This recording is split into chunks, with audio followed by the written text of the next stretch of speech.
E nos últimos dias, pelo menos 4 sites com críticas ao presidente Jair Bolsonaro viralizaram nas redes sociais. Chama a atenção que 3 deles aparentam integrar uma ampla campanha coordenada contra o candidato à reeleição.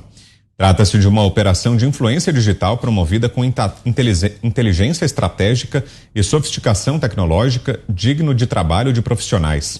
As páginas, que pelo endereço aparentam ser de apoio ao chefe do executivo, reúnem conteúdo com críticas e ataques ao presidente. Dados rastreados pelo site O Bastidor apontam que os responsáveis pela campanha de difamação compraram os 3 domínios pela NJALA, um serviço sueco usado por hackers e entusiastas de privacidade. O uso dessa ferramenta permite que os donos das páginas permaneçam completamente anônimos. O código das páginas também foi analisado e são bastante semelhantes, sendo criadas com o mesmo instrumento de construção de sites e arquitetura parecida. Além disso, os sites aparecem no primeiro resultado de buscas do Google, o que indica um bom trabalho de SEO, técnica usada por programadores para ampliar o alcance das páginas. A campanha de Jair Bolsonaro já abriu um processo para tentar retirar do ar um dos sites. A ministra Carmen Lúcia, do Tribunal Superior Eleitoral, é a relatora do caso. Diga, Mota. É o gabinete do ódio do PT. É a esquerda tentando recuperar a supremacia que um dia ela já teve na comunicação política. A esquerda perdeu essa supremacia quando surgiu o ambiente digital. Por isso a obsessão com o controle das redes. Mas as redes sociais pertencem ao cidadão comum, às tias do Zap, que estão nos escutando. Por isso essa busca desesperada por criar equivalência moral entre coisas que não são equivalentes. Por exemplo, comparar isso que parece um teatro ou um circo argentino com o atentado que o presidente Bolsonaro sofreu. A única diferença, uma pequena diferença, é que o Bolsonaro levou uma facada de verdade. Mas isso é um mero detalhe. É como aquela pessoa que diz, olha, aquele ali foi condenado em 2 processos em todas as instâncias e se envolveu nos maiores escândalos de corrupção do mundo. Mas o outro é misógino, então deu empate.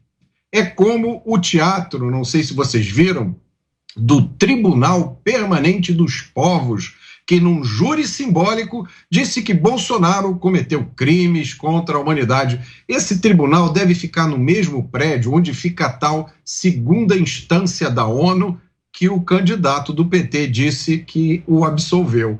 Agora, nada disso tem muita graça, porque além das narrativas, há o ataque moral aos apoiadores do presidente. Veja o caso da operação contra os empresários. Vamos lembrar o que disse a Procuradora-Geral da República.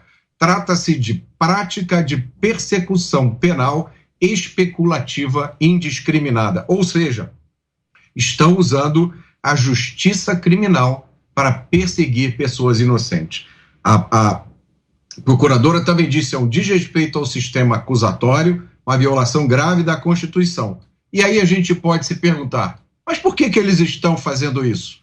A própria vice-procuradora explica, para fazer, segundo as palavras dela, exploração eleitoral e midiática do caso. Diga, Schelp. As críticas aos candidatos, inclusive opiniões, muitas vezes difamatórias, tudo isso pode estar protegido pela liberdade de expressão, mas não quando há anonimato. O problema do anonimato é justamente a impossibilidade de se procurar reparação quando essas críticas ultrapassam o limite do bom senso, atingem, por exemplo, o nível em que se está promovendo, de fato, ações violentas ou incitando a um crime contra aquela pessoa. É justamente o que diferencia esses sites que estão no anonimato completo, já que aqueles que produzem esse conteúdo, que mantêm esses sites são anônimos, compraram esses sites, compraram esses domínios em uma empresa sediada em uma offshore, num paraíso fiscal, mantido dentro das regras que não cumprem as regras brasileiras.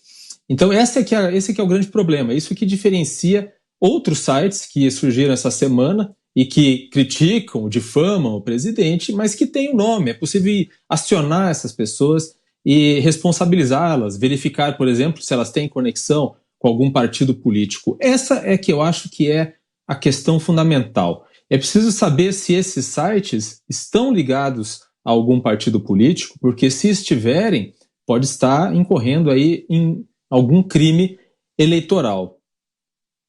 Fica, Fiuza.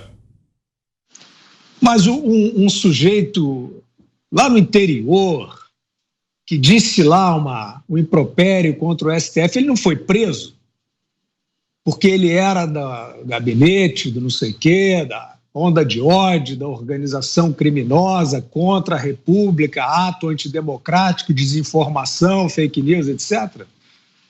Agora, a gente fica na dúvida, porque nós estamos vendo esses servidores de toga muito zelosos, muito preocupados com o ambiente de comunicação. Eles estão preocupadíssimos porque o ambiente está impuro, o ambiente está invadido por milícias digitais, o ambiente está cheio de venenosos contra a democracia. Ora, e o que esses sites são?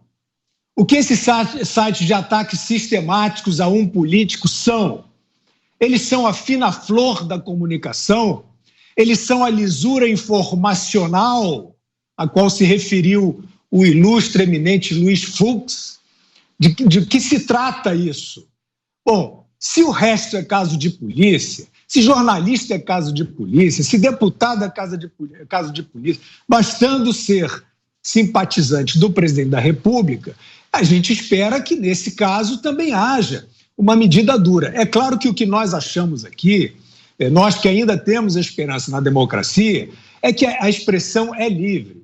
A expressão no Brasil ainda é livre. Você pode dizer o que você quiser. Se você ofender alguém, se você caluniar alguém, existem as leis para isso. Se você estiver fazendo sistematicamente um site para aliciamento, para pedofilia ou para cometer crimes, isso será investigado e esse site será considerado criminoso e, portanto, punido e retirado. Liberdade de expressão não é isso aí que esses personagens do Supremo estão fingindo que é. Que é você previamente dizer, não, falou desse assunto é desinformação, falou da sacrossanta urna do Butão, você é um delinquente que tem que ser recolhido, que tem que ser calado. Então é isso, a gente espera, pelo menos uma isonomia, essa suposta depuração do ambiente de debate político. Zé. Esse debate aí sobre a internet, ele se torna mais intenso durante as eleições, mas durante todo o processo político, né, esse debate persiste, né, e insiste. E todo mundo só fala de um tal gabinete do ódio do Palácio do Planalto que não existe. Quando a gente vai lá, aí há uma brincadeira tradicional, fala, olha, esse aqui é o gabinete do ódio. É um funcionário com um celular que grava e que coloca nas mídias do presidente Jair Bolsonaro. Dá a impressão de que é um gabinete forte, todo formado e tal. Não tem nada disso. Agora, quando é do lado do PT, quando é organizado assim, ninguém nem se preocupa.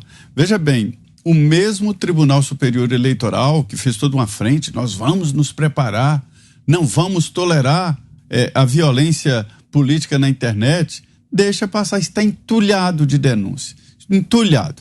E as denúncias vão mais para o lado do PT, que formou mesmo grupos para exatamente fazer esse trabalho na internet. Todos os candidatos têm grupos, têm assessores para trabalhar na internet. A internet hoje se transformou num ponto de debate político muito importante. E esse trabalho nas mídias sociais está superior até ao horário eleitoral de rádio e TV. Mas era lá que alguns partidos moravam e que formavam países impressionantes, onde todos nós gostaríamos de morar. Eu queria, pelo menos, passar umas férias num destes países inventados durante uma campanha eleitoral, onde os marqueteiros faziam aquelas coisas lindas, onde tudo funcionava, o prato de comida cheio, né? Era tudo muito bonito. E agora todo mundo entendeu que isso é falso. O verdadeiro mesmo é o nosso dia a dia, é o nosso trabalho, o nosso suor. E é claro que as mídias sociais são importantes. O que está falhando aí é a Justiça Eleitoral, para entender que sites são esses. O Vitor falou de uma coisa muito grave aí. Estão pegando, rastreando os sites que são aliados do presidente Jair Bolsonaro, sites com o nome de familiares e do presidente Jair Bolsonaro, e vendo lá qualquer não renovação, eles tomam o site e aí colocam propaganda contra o presidente. Se isto é perseguição pela internet, cibernética, eu não sei mais o que não é, né? Augusto. Olha, quem se vale ou acha que está se valendo da liberdade de expressão não se esconde.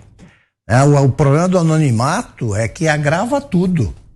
Agrava tudo. Agora, eu recordo aqui que o ministro Fachin, no TSE, diz que o Brasil está preparado para uma eleição imunizada contra mentiras e esse tipo de golpe.